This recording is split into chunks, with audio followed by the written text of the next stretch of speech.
Welcome to Divakar Physics. In this video, we'll discuss about some important multiple choice questions from chapter number 8 of class 8 physics, especially for ICC. Okay, so let us start. The question 1 है, kilowatt is the unit of electric energy, electric power, electric current, none of this. तो kilowatt is the unit of electric power. ठीक है, तो what is the SI unit of power. तो वाट है, kilowatt means 1000 वाट, तो ये भी पावर का यूनिट है. सेकंड है, kilowatt hour is the unit of electrical energy, electrical power, electric current और नन ऑफ दिस. अभी किलोवाट आवर जो होता है वो यूनिट ऑफ इलेक्ट्रिकल एनर्जी होता है. ठीक है, क्योंकि पावर जो होता है एनर्जी बाय टाइम, तो एनर्जी होगा पावर इनटू टाइम. तब इसको हम पावर को किलोवाट में लेते हैं और टाइम को आवर में. ठीक है, पावर को किलोवाट और टाइम को आवर में. तो kilowatt hour is the unit of energy. Only kilowatt ये पावर हो गया. ठीक है, तो ये फॉर्मूला है इलेक्ट्रिकल एनर्जी, ये इलेक्ट्रिकल पावर का फॉर्मूला. सो और kilowatt hour is the commercial unit for specially use for calculating electrical energy for preparing bills.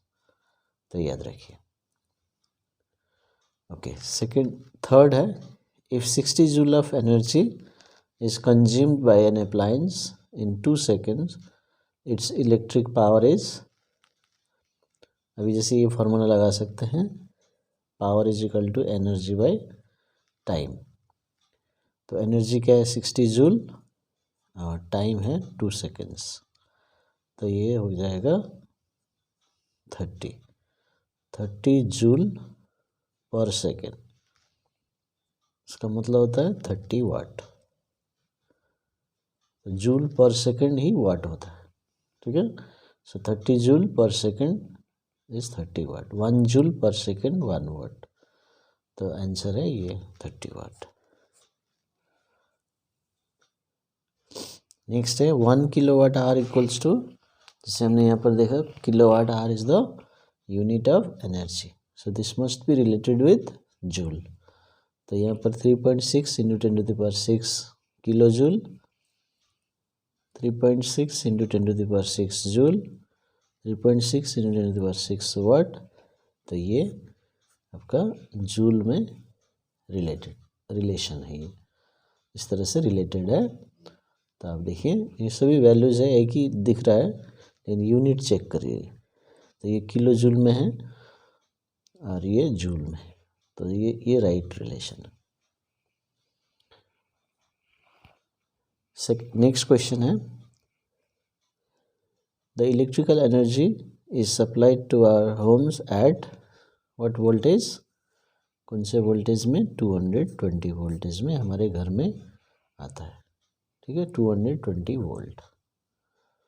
220 to 240 होता है, लेकिन यहाँ पर ऑप्शन है 220. तो 220 से 240 कोई भी होगा वो आप लिखिएगा. The colour of the wire which carries current is.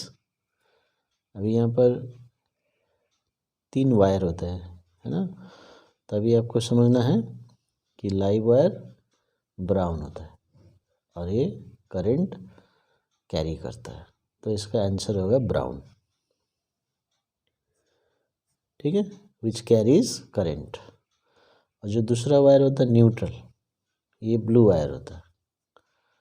ठीक है, ये न्यूट्रल कंप्लीट्स द सर्किट और it provides return path for the current. और एक होता है अर्थ वायर. अर्थ वायर होता है ग्रीन और येलो, दोनों में से कोई भी ले सकते हैं. और ये दिस कनेक्ट्स द सर्किट और the appliance with the earth. इस सेफ्टी के लिए होता है।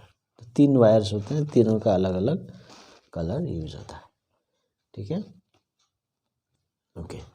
सो अभी क्वेश्चन 6 है, द कलर, ओके 7 है, the earth wire is use to prevent electric shocks. तो ये ट्रू है। तो जैसे अर्थ वायर होता है वो अप्लायंस का जो आउटर मेटालिक पार्ट है वो अर्थ के साथ जोड़ देता है। तो यदि आउटर मेटालिक पार्ट में करंट फ्लो करेगा तो जो यूज़र होगा, जो यूज़ करेगा उस अप्लायंस को, वो इलेक्ट्रिक शॉक उसको मिलेगा। But if earth wire is connected, तो जो आउटर मेटालिक पार्ट में जो करंट फ्लो करता है वो अर्थ में चले जाता है। Okay, it gets easier path then through our body. तो इसलिए वो हमें जो to prevent electric shocks, earth wire is use, so it is a safety wire. Next है dash measures the electrical energy consumed in a house by various appliances. तो अभी हमने यहाँ पर किलोवाट आवर यूनिट देखा है ना। Kilowatt hour is use for measuring electrical energy and preparing bills. तो यहाँ पर आप इलेक्ट्रिक मीटर बोल सकते हैं और किलोवाट आवर मीटर भी बोल सकते हैं। दोनों में कोई भी लिख सकते हैं। तो ये हमारे लिए इलेक्ट्रिकल एनर्जी मेजर करता है, कितना हम अलग अलग अप्लायंस यूज कर रहे हैं घर में। ठीक है, नेक्स्ट है सेकेंडरी सेल्स और बैटरीज कैन बी रिचार्ज्ड और used again and again, true और फॉल्स। तो ये ट्रू है। तो जो रिचार्ज नहीं हो सकते वो कैनॉट बी रिचार्ज, वो प्राइमरी सेल्स, और जो कैन बी रिचार्ज कर सकते हैं तो वो है secondary cells. Okay, when many appliances are connected to a single socket, large current flows in the circuit causing fire in the circuit. Okay, so flows in the circuit causing fire in it. So this is known as overloading, short circuit, heating effect, none of this. तो इसको बोलते हैं overloading. ठीक है, क्योंकि हर एक appliance अपने लिए करंट लेता है। जब हम यूज़ करते हैं ना, जैसे बल्ब ऑन करेंगे तो बल्ब एक करंट लेगा, हीटर ऑन करेंगे तो हीटर अपने लिए एक करंट लेगा। वो इस तरह से बनाया रहता है कि वो कुछ करंट लेता है अपने लिए, और जितना ज़्यादा पावर होगा अप्लायंस का उतना ज़्यादा करंट होगा। तो इसलिए अभी एक ही सॉकेट में हम बहुत सारे अप्लायंस कनेक्ट कर देंगे तो बहुत सारे अप्लायंसेस अपने अपने करंट लेंगे, तो जो मेन वायर है उसमें ज़्यादा करंट फ्लो करना पड़ेगा। तो जिसकी वजह से वो जो सर्किट वायर है, मेन सर्किट है और मेन लाइव वायर है, उसमें ज़्यादा करंट फ्लो करेगा, जितना वो भेज सकता है सेफ लिमिट उससे ज़्यादा हो गया, इसलिए बोलते हैं उसको ओवरलोडिंग। जैसे आप मान लीजिए 10 kg उठा सकते हैं तो आपको बोला गया है 15 kg उठाओ। ठीक है, जैसे एक वायर में 5 एम्पियर करंट फ्लो करना है, 5 एम्पियर ये सेफ लिमिट है। ठीक है, अब इसमें बोलेंगे नो 8 एम्पियर करंट फ्लो करेंगे, क्योंकि हम ज़्यादा अप्लायंस सॉकेट में यूज़ करें एक ही सॉकेट में, तो इसमें क्या हो जाएगा, ये ओवरलोडिंग होगा और एक्सेस करंट की वजह से यहाँ पर हीटिंग इफेक्ट होगा, तो इसमें फायर होगा। तो ये है ओवरलोडिंग। ठीक है, चलिए नेक्स्ट क्वेश्चन देख लेते हैं। When live wire and neutral wire touch each other without any load, large current can flow in the wire resulting in fire is called, so there is a situation is called overloading, load shedding, short circuiting and none of this। तो इसको बोलते हैं जो live wire और neutral wire. ठीक है, तो वो विदाउट एनी लोड यानी विदाउट एनी रेजिस्टेंस, यानी कि अप्लायंस से पहले ही वो टच हो जाते हैं, तो उसमें बहुत ज़्यादा करंट फ्लो करता है, ठीक है। तो जिसकी वजह से हम इसको बोलते हैं शॉर्ट सर्किटिंग। एक्चुअली जो live wire and neutral wire वो अप्लायंस के थ्रू से टच होने चाहिए, यानी अप्लायंस के थ्रू से कनेक्टेड होना चाहिए, लेकिन उससे पहले यहीं कनेक्ट हो गए तो, है ना, यहीं कनेक्ट हो गए तो ये सर्किट शॉर्ट हो गया। तो इसका मतलब शॉर्ट सर्किटिंग बोलेंगे, शॉर्ट सर्किट या शॉर्ट सर्किटिंग, इसे बोलते हैं शॉर्ट सर्किटिंग। तो डेफिनेशन ये। नेक्स्ट है फ्यूज वायर के बारे में। Fuse wire stops the supply of current when excess current flows through it. True.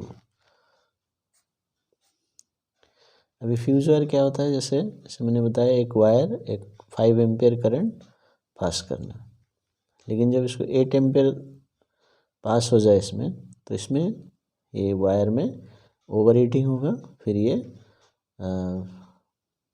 Melt होने लगेगा या it can catch fire also.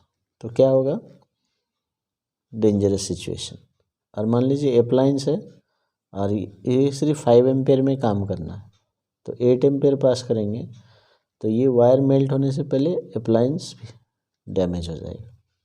तो इसलिए ये अप्लायंस को बचाने के लिए हम यहाँ पर एक सिंपल वायर लगा देंगे जो 5 एम्पियर करंट, जो सेफ लिमिट है, उससे ज़्यादा करंट पास होगा तो ये ऑटोमेटिकली मेल्ट हो जाए और ये सर्किट को ब्रेक कर दे और अप्लायंस बच जाए।